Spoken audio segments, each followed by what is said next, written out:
आइए अब सीखते हैं यहाँ पर क्वेश्चन नंबर 9 एक्सरसाइज 6.2 का। देखिए क्वेश्चन को एक बार पढ़ते हैं, इसके स्टेटमेंट क्या गिवन है।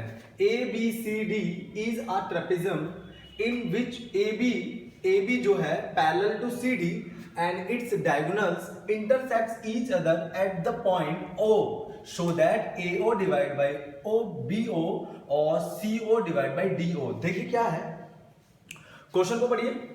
क्वेश्चन ये कहता है कि जो ए बी है वो सी डी के क्या है, पैरेलल है, और ए सी और बी डी इसके क्या है, डायगोनल्स है जो ओ पर इंटरसेक्ट कर रहे हैं।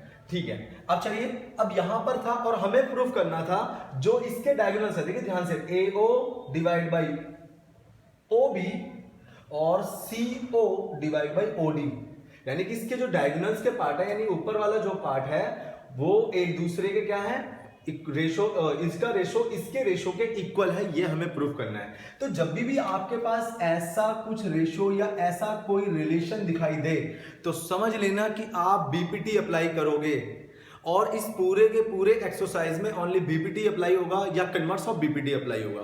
तो देखिए चलिए सॉल्व करते हैं यहां से क्वेश्चन प्रूफ। देखो ध्यान से देखते रहना मैं क्या कर रहा हूं, ठीक है। सबसे पहले मैंने गिवन, प्रूफ एंड कंस्ट्रक्शन तो मैंने लिखवा दिया है, एक बार और समझ लेते हैं। गिवन क्या है कि ए बी सी डी एक ट्रेपेजियम है जिसमें ए बी जो है सी डी के पैरेलल है, मैंने ये लिख दिया। उसके बाद प्रूफ करना है, ये जो आपका रिलेशन गिवन है। उसके बाद मैंने एक ना इसमें कंस्ट्रक्शन किया हुआ है कि मैंने ज्वाइन किया है ई को ओ से, ई को ओ से ज्वाइन किया है, और ई ओ जो है वो सी डी का पैरेलल है और जो ई ओ है वो ए बी का भी पैरेलल है। ये मैंने कंस्ट्रक्शन किया हुआ है। आइए यहां से समझते हैं। अब देखिए in triangle A D C, अब ट्रायंगल ए डी सी में जो ई ओ है वो पैरेलल है सी डी के। चलिए मैं एक बात और आपको बता देना चाहता हूं, मेरी बात ध्यान से सुनेंगे। मान लीजिए मैंने क्वेश्चन स्टार्ट कर दिया सॉल्व करना, मैं क्वेश्चन सॉल्व कर रहा हूं। अब मैंने जब सॉल्व किया तो इसका यह मतलब हुआ कि सबसे पहले मेरे माइंड में टारगेट सेट है कि मुझे क्या करना है, कैसे करना है और वो क्यों करना है। तो आइए एक बार उस पर भी फोकस डाल देते हैं कि भाई मुझे पता है क्या करना है कि एओ को ओबी के और सीओ को ओडी के रेशो को बराबर करना है। अब उसके लिए मुझे क्या क्या करना है या क्या मुझे अप्लाई करना है इसमें देखते हैं। तो देखिए अगर मुझे इन्हें बराबर करना पड़ेगा तो सबसे पहले मैं एओ ओसी के रेशो को बीओ के ओडी के रेशो को बराबर करूंगा। पहले मेरी बात ध्यान से सुनना कि जो ये डायगोनल है इन डायगोनल के रेशो को इक्वल कर दूंगा। अगर डायगोनल के रेशो को इक्वल कर दूंगा फिर मैं इसमें थोड़ा सा क्रॉस मल्टीप्लाई करूंगा और ये प्रूफ हो जाएगा। सबसे पहले मुझे इतना पता है। दूसरी बात, अगर मुझे बराबर करना है इनके रेशो को तो कोई ऐसा रिलेशन मुझे चाहिए कि जिससे कि मैं इनके रेशो को बराबर कर सकूं, यानी कि ये जो डायगोनल है और ये जो डायगोनल है इनके रेशो को बराबर करने के लिए।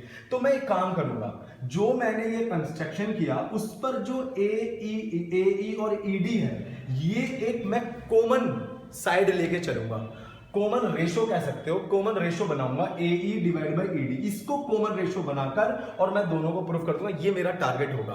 तो देखिए कैसे होगा, तो ईओ जो है वो पैरेलल सीडी के है इन ट्रायंगल एडीसी में। अब आते हैं, ध्यान से सुनिए। उसके बाद अब यहां पर अगर ये पैरेलल हुआ तो AE divide by ED is equal to AO divide by CO equation. First ये आया बाई बीपीटी के अकॉर्डिंग। ये देखो बीपीटी के अकॉर्डिंग मैंने यहां पे प्रूफ कर दिया कि एई जो है ईडी इज इक्वल टू एओ बराबर ओसी के। तो पहला मेरे पास मतलब ये जो डायगोनल है उसका रेशो आ चुका है। सिमिलरली ध्यान से देखते रहिए, समझते रहिए।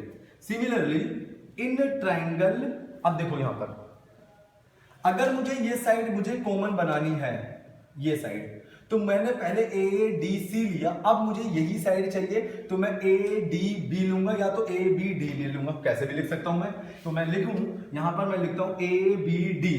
अब ए बी डी में अब फिर से ए ई, सॉरी सबसे पहले मैं इसको पैरेलल कर दूं ना, तभी तो बीपीटी यूज करूंगा। तो ई ओ जो है वो पैरेलल होगा ए बी के भी, ये देख लो यहां पे मैंने दिखा रखा है। तो चलिए A E divide by ED is equal to, अब देखो ये वाला डायगोनल लेना है मुझे तो कैसे लूंगा मैं, देखो A E divide by ED तो B O divide by OD लूंगा मैं। तो यहां लूंगा मैं BO divide by DO equation second, ये भी आपका बाई BPT के अकॉर्डिंग आ गया।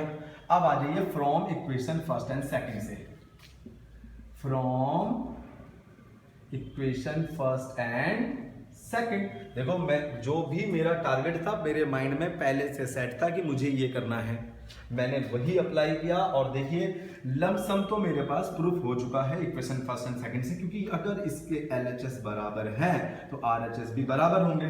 तो AO divide by CO is equal to BO divide by DO। अब देखो, लेकिन अब यहां पे देखिए प्रूफ क्या करना है, AO के नीचे BO चाहिए और OD के ऊपर CO चाहिए, बट ये थोड़ा सा अपोजिट है। तो क्या करते हैं, इसको क्रॉस मल्टीप्लाई करते हैं, इसको इसके प्लेस पे और इसको इसके प्लेस पे पुट कर देते हैं। तो now finally AO divide by BO is equal to CO divide by DO, और ये आपका हो गया प्रूफ। ये लीजिए, बस मैं आपको बता रहा हूं, अगर आपका टारगेट आपके माइंड में सेट है और आपको ये लॉजिक पता है कि किस तरीके से इसे पुट करना है। मैंने देखो AE और ED के रेशो को इक्वल कर दिया था और इसी वजह से दोनों रेशो इक्वल आ गए इक्वेशन फर्स्ट एंड सेकंड से। फिर मैंने क्रॉस किया और आंसर आ गया। एक स्टेप का क्वेश्चन था। क्लियर है? वीडियो पसंद आई तो लाइक करें, मेरे चैनल को सब्सक्राइब करें। जितने भी मैंने इसके थ्योरम्स है मैंने सारे डिस्क्रिप्शन में दिए हुए हैं। Thank you so much.